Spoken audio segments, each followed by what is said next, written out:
Hey guys, it's Jawad here with Hit the Apex podcast. How are you all doing? Thank you for tuning in for another edition, another week. In uncertain times, basically, it's not, what do you call it? Not going to lie straight off the bat and say that, it's been an interesting 7 days. It's been 7 days since what was supposed to be the Australian Grand Prix. Didn't happen, of course, as you would know, unless you've been blissfully living under a rock, like I'm sure most of us would want to do that at this stage. But it's a rapidly changing situation, constantly evolving. And sorry, I was just having a nap before. I only just woken up. I'm like, I got to record this podcast.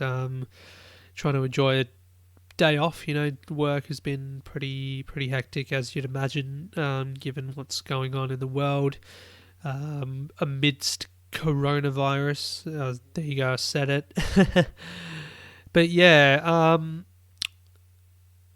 I was going to bring the podcast a bit earlier, or I was going to do it a bit earlier, considering we didn't have a race over the weekend, but I was like, I'd rather just wait it out to the normal time the following week, because I don't want too much emotion to get into it, because Saturday or Friday after the cancellation, you could have imagined, everyone was feeling a bit emotional, a bit stressed out. It was very tiring, exhausting. You got to think about the teams and the crews and all the international media as well, fans who unfortunately couldn't make it onto the track on Friday. But yeah, just, it was good to take the weekend off, and then obviously hitting this week with work and what's going on there too. So yeah, I wanted to wait before I would talk about the events of last week's Australian Grand Prix, or the not the Australian Grand Prix, I guess. This is basically how it all panned out.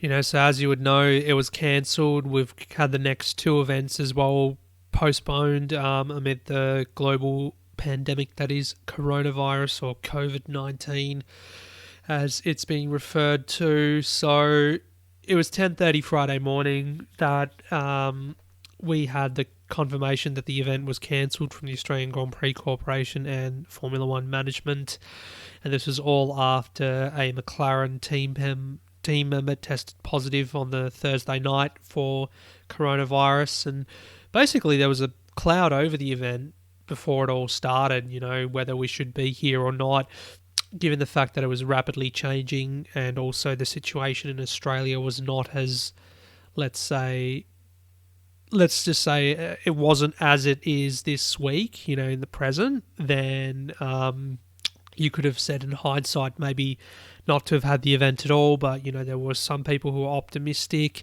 whether optimism is one way to put it, or whether it was just pure greed, as, some people are bringing the angle in as well. It's hard, it's off, anyway, they cancelled it. It could have been a lot worse than it was, I would say, given that we've only had 2 positive cases so far, and it usually takes about a week at most for anyone to show symptoms. So apart from, we haven't heard anything like fans or anything speaking out, or other members of the media, but, as far as direct F1 personnel are concerned, so far we've only had 2 positive cases of coronavirus. Obviously the McLaren team member, who's currently under quarantine, 14 days they've got to see out before they can leave the country, and of course a Pirelli team member as well has been forced into lockdown. So that's that. Thursday, media day, that proceeded as normal. We did all the driver portraits and everything for the start of the new year, all the press calls, interviews and whatnot, and the big talking point in everyone's mind was basically the coronavirus. And 7 days on, we kind of forgot that there was a race or a championship to begin. We're all just, it's all about the virus and what what impact it's having, the mass cancellations worldwide that is currently happening, still happening as well, with events being postponed, cancelled.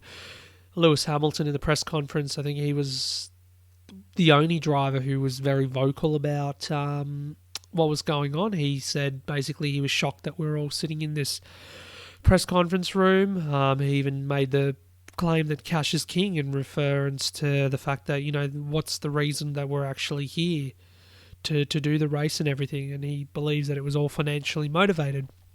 So, yeah, when you listen to all that, sorry guys, just had to go make myself a cup of coffee.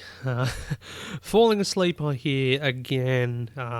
It's weird because it's middle of the afternoon on a Thursday, and it's just been a very long week.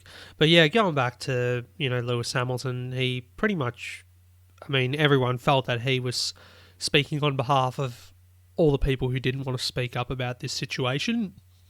And again, in hindsight, he was right about, the fact that we shouldn't be here kind of thing, that all it took in the end was one positive case to force the whole event to be called off. And then given the fact that it was going to be a loss anyway, that why did it get this far, like financial loss that is. So going on with the timeline again, so we left the track Thursday. It wasn't until late night on Thursday where McLaren team announced that they had their first positive case after a few tests. Few people were locked down for tests, including the Haas team, some of their team members. They returned negative tests, and it was the McLaren team member that was positive. And as a result of that, the more shocking thing was that McLaren had announced that they would be withdrawing entirely from the Australian Grand Prix. So that's basically what triggered all the movement. Thursday night, Friday morning, it was very intense with things changing by the hour, and it was very difficult because a lot of people were reporting or trying to report what was going on, and it was all based off guesswork and, my source said this, my source said that kind of thing. And there wasn't a clear answer until the following morning. So what had occurred in the time before that is that there was a crisis meeting between the team bosses to decide on whether they were going to race or not.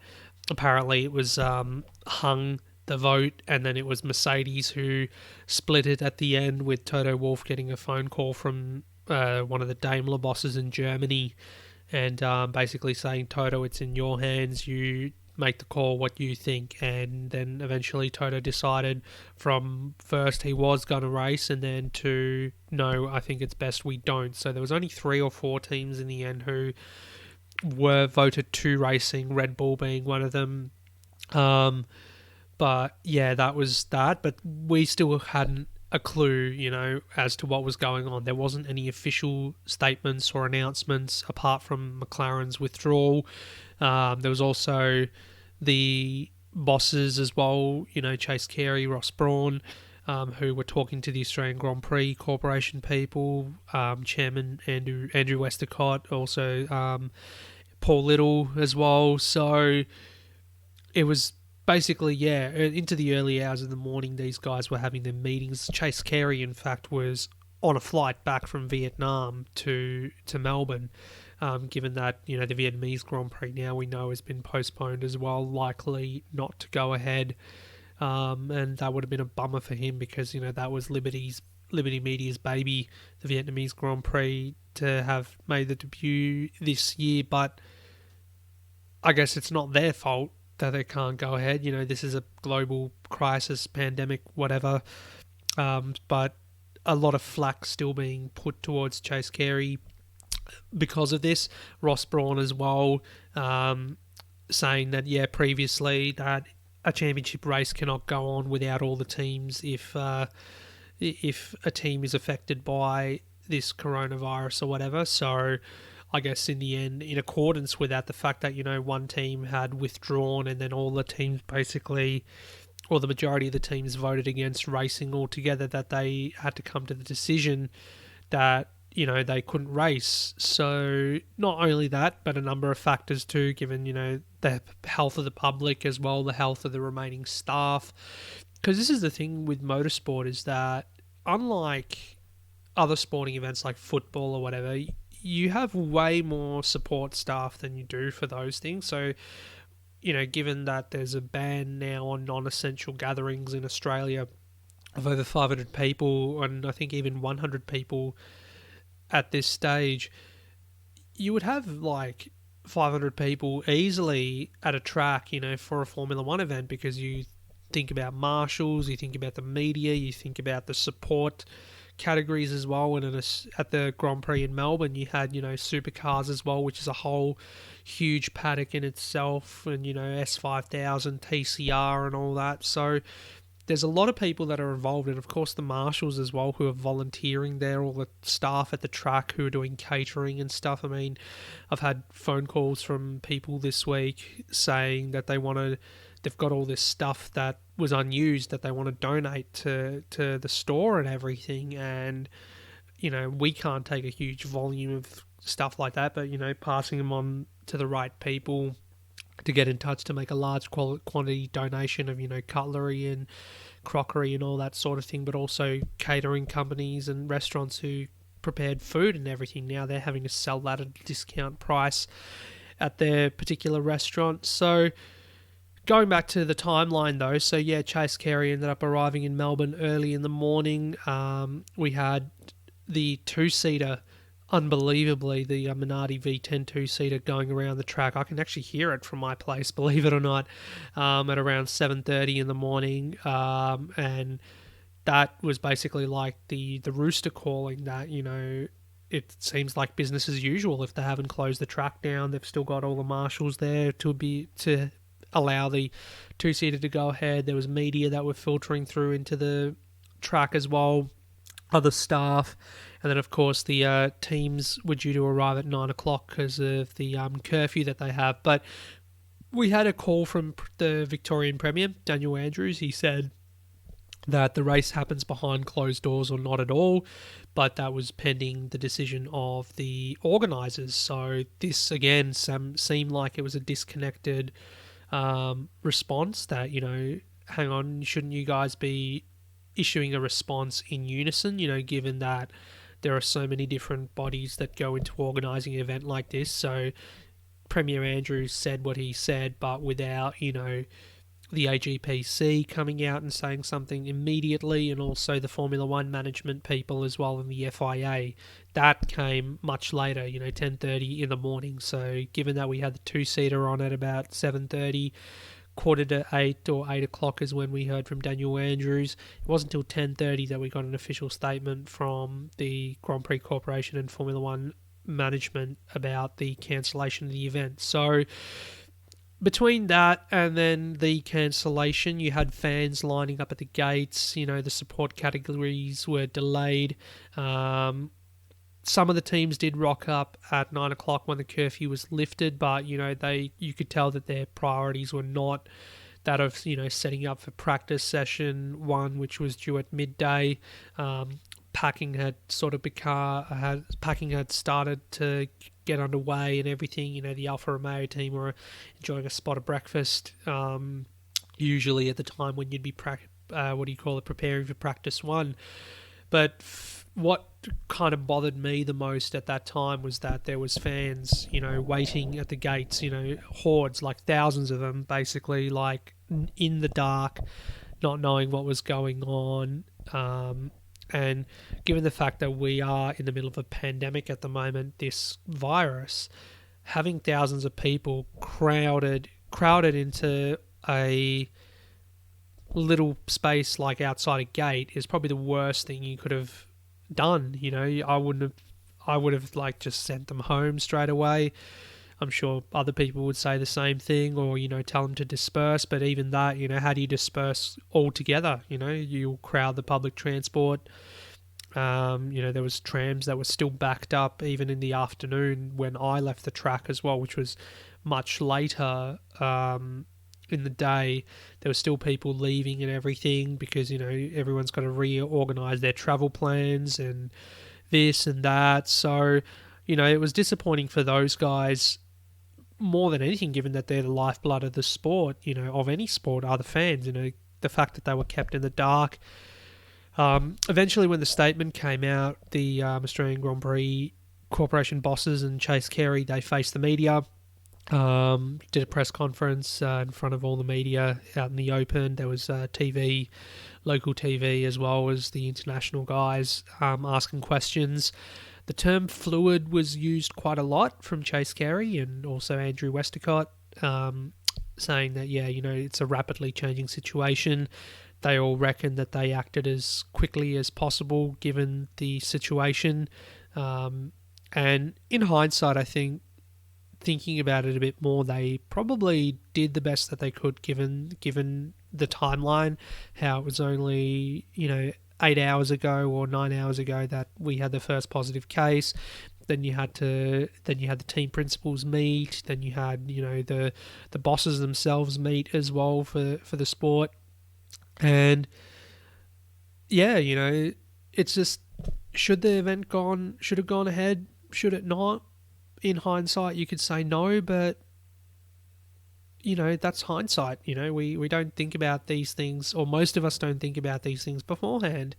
We all were looking forward to having an event in some capacity or not, knowing that we have this pandemic in the air at the moment, and it is, moving quickly to close things down that we all love and everything. And given that sport is an escape for so many people, there is a lot of disappointment all over the world that, given the fact that people are now having to stay inside, they're under isolation, or, they've lost their jobs and things like that, they need something to feel a bit more positive. So in this situation, though, motorsport unfortunately couldn't help, which pains me to say, even though they're doing like online esports racing, which seems like a lot of fun. And as I said before, even without fans at the track, a Grand Prix weekend involves just too many people, and given that Formula One travels all over the world too, air travel as well is just very risky. So, too risky. Did they act quick enough? Well, I guess yes, they did, given that when I'm looking at other things that are going on at the moment, even on a personal level, I feel like the right decisions aren't really being made quick enough. I'll leave it at that. But yeah, the fallout from it basically. So you've got 14 team members from McLaren who are isolated in quarantine here. It was good hearing that their team boss, Andreas Seidel, has decided to stay behind in Melbourne just as a morale booster for his team. So that's true leadership right there, And Chase Carey came out and wrote an open letter to the fans, issuing an apology as well. They've said that the F1 season will probably start up in May at this stage, but in all likelihood, and from what I've been hearing, it's more likely going to be June. Baku potentially touted as the season opener, and now that they've actually enforced the mid-season shutdown, we're actually not going to have that traditional break in August, so we're going to race all the way through August. But what this does is basically have ramifications on the rest of obviously it has ramifications on the rest of the season, but it also affects the team's plannings for 2021. And given the fact that 2021 was supposed to be the watershed year, that we're changing regulations, we're heading into a new era for the sport. If staff are unable to go to the factories or take part in work and everything, then how can they prepare? How can some of the teams that perhaps are strapped for cash prepare for that sort of thing? So there has been a call that, or there's going to be some meetings to determine whether that they're going to do that or not, or potentially freeze the current regulations for another year and freeze development, just allow them to work on aero instead of gearbox and power unit, and that'll save some costs for next year. But at the same time, I'm not one to really speculate and hypothesize what is going to happen next, given what did unfold last week and all the hearsay and the speculation that happened in the early hours of Friday morning. I did my best to report what was fact and what was coming out as the truth, rather than trying to create a story where there was no story, So I was there on the ground for the website, The Raw, at the time. Friday morning, I was doing a live blog, just updating everyone what was going on, what the official word was as well, what not what was rumoured. And then also whatever the fallout was from there as well, which got a pretty good response. It was probably one of the most intense news days for me while I've been doing this reporting stuff. Like I only do cover a Grand Prix like this once a year for Melbourne, and the fact that we weren't even talking about racing at all. I think I wrote one article about racing, and that was, before everything basically hit the fan, and then we were just talking about what the impact of the coronavirus was. And for sport in general, I think it's just been an unprecedented last couple of months. I'm even trying to think back to the Bathurst 12 hour when we were there, and that was kind of when we were hearing rumblings and the beginnings of the coronavirus and everything, but we wouldn't have imagined that it would have stopped as much as it has now.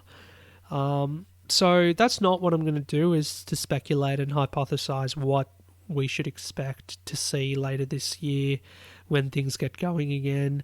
I want to stay clear of that, and when we do have a clearer idea of what's going on, then I'll talk about it. I'll give my opinion about it, but I just don't want to speculate and talk nonsense, or oh yeah, I think that this should happen, because at the moment I think we all just need to stay calm and try and find other things that we can stay positive about, and whatnot, and not get too carried away with all the nonsense that is out there, because there is more than motorsport out there at the moment that is bothering a lot of people. So talking about the wider impact of what's going on at the moment with the coronavirus, the panic buying is something that I'm really getting frustrated with. Because it's affecting me directly with the fact that I can't even buy bananas, for example, or tissue paper, but my thinking is about the poor, the vulnerable, the people who perhaps don't have access to these things, or who are on benefits and stuff like that, who can't go out and hoard like these other people are. Mouth breathers, I said a couple of weeks ago, that these people who are panic buying and just stripping the supermarket shelves bare, it's unfair on the people who are less fortunate and who have nothing.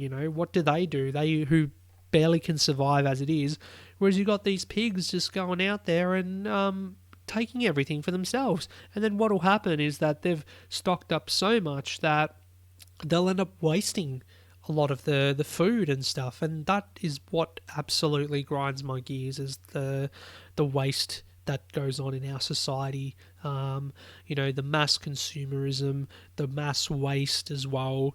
And I don't care how many people think that humans have evolved since the dawn of mankind or the dawn of humankind or whatever, but we're seeing humanity's true nature, I guess, in a situation like this, where everyone's like, and I think Bill Burr on his podcast was talking about it earlier this week as well, that and I'm just going to paraphrase what he said, because I agree, is that we think that we're so, or people think that they're so, we're so caring and positive vibes only, blah blah blah, and I know quite a few people who are like that, who put on this faux image that positive vibes, blah blah blah, but then when it comes to this sort of thing, this sort of pandemic, they completely change character. They, whether they're panicking or they're under pressure or whatever from other people, their demeanor is completely different, and where you do want to look up to someone like that to have guidance and for a reassurance and for a bit of care as well, it's not there. Instead, you have no one to support, and this is where I'm like, well, what can we do? I mean, what can I do? I mean, I've been doing my best all week at work, to make sure everyone's looked after and making sure that there's things in place and plans in place to cover for people who are unable to come to work and everything. So it's not, it's not easy, that sort of thing. And it's not like personally as well, it's not affecting all of us. I obviously am upset that we've had over 125 motorsport events cancelled or postponed globally. Not that I'd watch 125 events over the next 2 months, but things like the World Endurance Championship, MotoGP, even Supercars now as well has had to cancel the next 3 rounds. Le Mans, 24-hour Le Mans, been announced that it's going to be postponed till September. The NBA suspended cricket competitions all over the world. So the Pakistani Super League, which was on, that's been called off as well. The Sheffield Shield was declared early. The one-day internationals that they were playing between Australia and New Zealand. Australian government has issued a travel ban and obviously the ban on non-essential gatherings, as I said before, but the travel ban, it's like level 4 or something where, they say don't leave the country, and if you are already outside the country, if you're an Australian citizen, to get home as soon as you can, risking that you might not be able to get any kind of government assistance if you're stuck overseas. And that's never happened before. Certainly not in my lifetime, and a lot of people are saying that as well, that, never have they had something like this happen. And as a result of that, of course, I've had to put a postponement or, pushing pause on what was going to be my first overseas trip this year in 5 years. I've come to terms with that, given the fact that, we were looking forward to it for quite some time. We're finally going to do it, and now just pushing pause on it for now because, there are things at the moment that are more important. Things like cinemas are closed, galleries, gigs being cancelled as well, so the music industry is suffering quite a bit. We were due to go to Download Festival tomorrow to celebrate a couple of birthdays, but that got called off, and then when that got called off, same day as the Grand Prix on Friday, actually, so it was like a double dose of disappointment there. But one of my favourite bands, Neobliviscaris, announced that they would be putting on a replacement gig, just a little one, 300 people and everything. But then a couple of days after they were selling tickets and everything, they had to announce that would no longer be happening either, because their guitarist is going to unfortunately be caught up in the 14-day mandatory isolation period, having returned from overseas just early this week, so the gig would not have been able to go ahead on Friday. Dream Theater, my favourite band, were due to come in April to perform. They only come to Australia once every 2-3 years, so I was really looking forward to that. Had my seat booked and everything, I think 5th row from the front. They were going to perform the entirety of Metropolis Scenes from Memory because it was the 20th anniversary year of that last year, but that's been also called off too. So it sucks for us as consumers and people who want to see all this stuff, but also for the people who are putting on the shows. The music industry, they're suffering as a result. Retailers as well, they're not doing so great at the moment, but for the sake of our jobs, we still got to do what we do. We can't just stop. I mean, some people can, if they've got leave entitlements and everything. But, it's encouraged that, no, we continue to work, even though it is a risk to be out in the public. Even though social distancing has been enforced, we've got to stay like 1.5 metres or 2 arm lengths away from people. We still ride public transport to go to work as well, which, if anyone goes on public transport anywhere in the world, it's a cesspool of diseases and germs. So that's the risks we're taking every day, because we still have to do what we do and, put food on our table, provided that there is food and provisions at the supermarket when you go. And that's another thing, given the fact that the shelves are pretty much empty before 9 o'clock in the morning, how does someone who works all day, goes after their day is over, say, 7 o'clock, 6 o'clock in the PM, to do their grocery shopping when there's nothing at all? Exactly. And funny story, I'm laughing about it now, even though it gave me a stomachache for 3 days earlier this week. There was I couldn't get any chicken, and I'm like, well, I was going to make spicy chicken, just a good bit of chili in there to help kill some of the bacteria and germs. I always do that, like my chili, my ginger and stuff. Tea, I've been drinking a lot of hot tea lately too, just to stay on top of things. But yeah, there was no chicken, there was no meat whatsoever. The only thing that people haven't been buying is all the vegan food, all the plant-based stuff in the meat section. So I'm like, all right, do I give this a go? There was a vegan chicken substitute, little strips. It was a weird texture, even with all the chili and all the sauce that I put in there, it just had this weird texture. And I'm like, okay, well, we'll eat it. That's what we had no choice. Otherwise, I could have basically, I'm just eating carbs. I need to have a bit of protein as well. I've got my egg there, and there was no mushroom. I would love mushroom instead as a protein substitute, but there was no mushroom. So I gave this vegan chicken a go, and yeah, for the next couple of days, my stomach wasn't too great. But at the same time, the people who are hoarding all the chicken at the moment, they're not going to care. They're not going to give a rat's that there's other people out there who are unable to eat properly because of their selfish ignorance. So, yeah, that's some of the personal stuff, I guess. I mean, we've still got, I guess the positive out of all that is that we've still got the footy codes going. We've still got the NRL going. They're going to go behind closed doors this weekend. They were playing in front of fans last week. The New Zealand Warriors, of course, they can't travel back home now because of the isolation period that they've got to see out when they head back to New Zealand.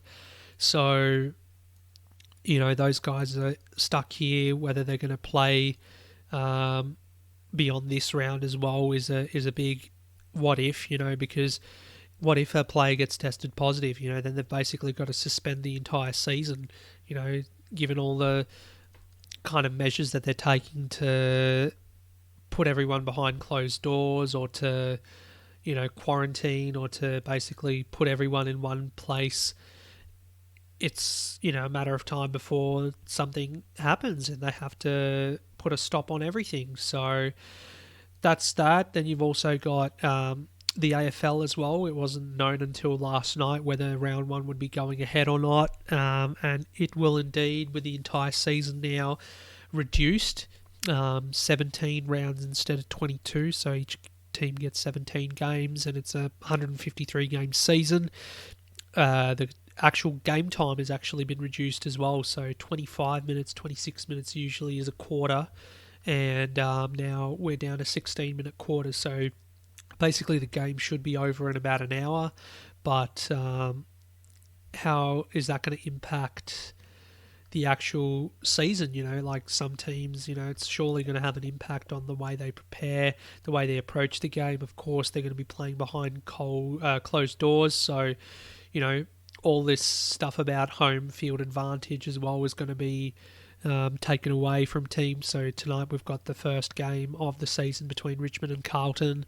How does that impact them? Usually that sort of game would attract about 90,000 for the first round of the season at the MCG. It's going to be dead, I mean, how often do you see the MCG, a game being played there and no one in the crowd? Like even the times that I used to go see Sheffield Shield games when I was at uni during my lunch break, whether it was like New South Wales versus Victoria or something, there'd still be at least 100 people in the grandstands or whatever, and you could still, there's still an atmosphere. But yeah, we're basically going into unknown territories at the moment. I guess with locally as well, like they are taking a lot more care. The teams that are having to travel interstate to play, they're going to have chartered flights as well. They're going to go straight to the ground, and then once the game's over, they're going to be flown back home. So I guess they're taking a bit more care than, we've seen in the past or whatever, but at the same time, they're only a positive case away from having to suspend things, and that's where the AFL have taken a potential suspension into account as well by reducing the season size. So they might have a break in the middle as well where, let's say first 4 rounds or 5 rounds they play and then they just stop for a little while. Because winter is also on its way here in Australia. This virus, of course, will probably get worse in winter, or that's what we're being told. So there might be no footy played at all during the winter, which is probably the worst time to have nothing like that on, because we're all looking for ways to stay positive at the moment. And for a lot of us who like sport, the footy being on is probably the best thing at the moment, that we can watch our respective teams play. We can watch, these guys go to work, and it's a job for them as well. If they don't play, they don't get paid, and how they're going to provide for their families as well. So that's another factor that, you got to take into consideration too. So tonight, really looking forward to seeing North Queensland in the Rugby League play the Bulldogs. We lost last week against the Broncos in round one. It was a bit of a shaky start, I guess, to their season. Where we've got to have a big year this year. We've got to get into the finals with all the strength that we've added into our back line over the off season. Valentine Holmes, of course, the $1 million man. Isan Masters as well with Scott Drinkwater as well in the halves, looking like a good partner for Michael Morgan, and just seeing if Morgan can get that spark back that he had in the run to the 2017 finals. So, yeah, that's what I'm hoping that, lifts my week if we can get a win tonight, the Cowboys. And I'm sure there'll be other people out there as well hoping for their teams to do well. And, yeah, for the footy to Richmond and the Carlton Blues, hopefully we get over what it is, get over all the negativity and everything, and enjoy what's being played. And yeah, good on Formula One and supercars as well, turning to esports and these virtual competitions to keep morale up.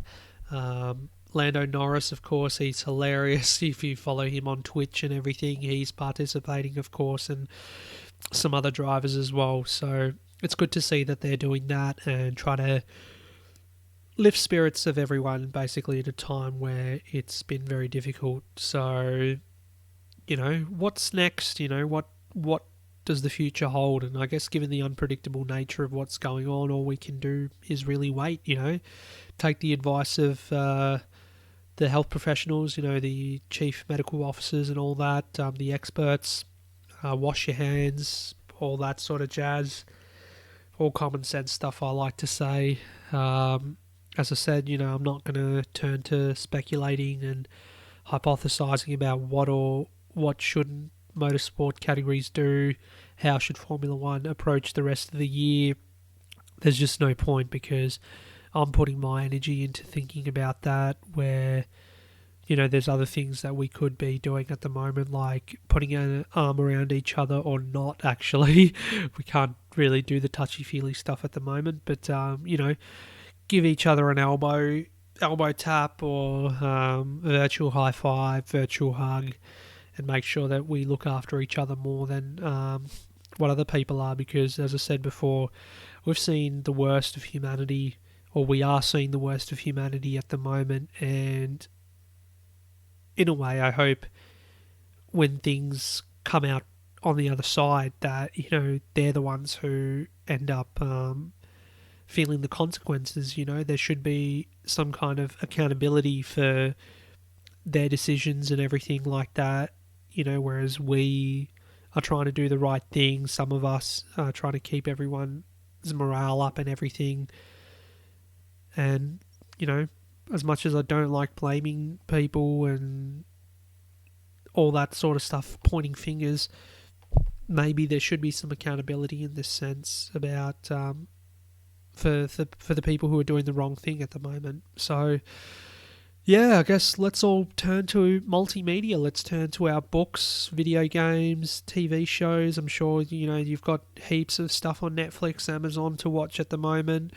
A lot of movies as well, even though cinemas are closed. I'm sure there's a lot of good movies out there to be able to stream, or go to your local JB Hi-Fi or whatever. Well, for those who are not in Australia, you're not going to go to JB Hi-Fi, are you? And I don't know if HMV is around still in the UK. I know that they were closing down. I went last time I was in the UK to buy some CDs and whatnot. I got the Alien box set on Blu-ray at Stratford in London, so that was really cool. I love that. I love the Alien franchise, and getting the box set on Blu-ray for next to nothing as well was pretty good. It was like, I think, £13 I paid for it. So yeah, not much when you convert that back to Aussie dollars. So turn to all that, do what you can to stay positive. What next for me as well in this podcast? Well, as I said, I don't really want to be coming on air and talking about speculation and all that sort of jazz. If I've got something to talk about, I will come on next week and do it. If not, then I'll let you know via Twitter that, this week I'm going to be taking a break. I've got some exciting things that I'm looking forward to doing anyway, like I'm going to get my hands on Doom Eternal when it comes out. I'm going to play that this weekend. Let that stress come out through that. It looks so amazing, that game. I haven't been that excited for a game in so long. And then, there's obviously F1, the game as well. Forza Horizon I've been playing quite a bit of. And I started watching the Amazon documentary on the Australian cricket team, The Test. I might even talk about that next time I'm on too, when I finish it. Just finished watching Altered Carbon on Netflix. I highly recommend it. And of course Star Trek Picard as well, which has been a great series that I've been watching on Amazon too. For all those Star Trek TNG fans out there, TNG probably my favourite Star Trek. Who knows, I might do a whole podcast next week on stuff that's totally not racing, talk about other things. But I'll leave it till next week to make that decision anyway. But from me to you guys, I hope you guys take care of yourselves, take care of your loved ones. Remember to be positive, even though it's really difficult in these times, because you giving a morale booster to someone else that you care about, whether it's your work colleague if you're still having to work, or your family members or loved ones or friends, it's going to go a long way to boosting, like, as long as it's genuine, none of this thoughts and prayers nonsense. As long as it's genuine, I'm sure that it's going to go a long way, and we'll get through this. That's all I can say. We're going to get through this, guys. So thank you for tuning in. Obviously not the podcast that we would have been hoping to have talked about this week. We should have been talking about the Australian Grand Prix, who won on Sunday, the race, the supercars as well. Looking forward to Bahrain this weekend, even though it was going to be behind closed doors. But for now, we're just having to push pause, push that great big pause button on everything. And, we'll just see what the future holds. So thank you guys again for tuning in, and stay subscribed to my Twitter page, hit the Apex Media for all the latest of what's going on and what my plans are as well. And hopefully you guys will hear from me soon. Ciao.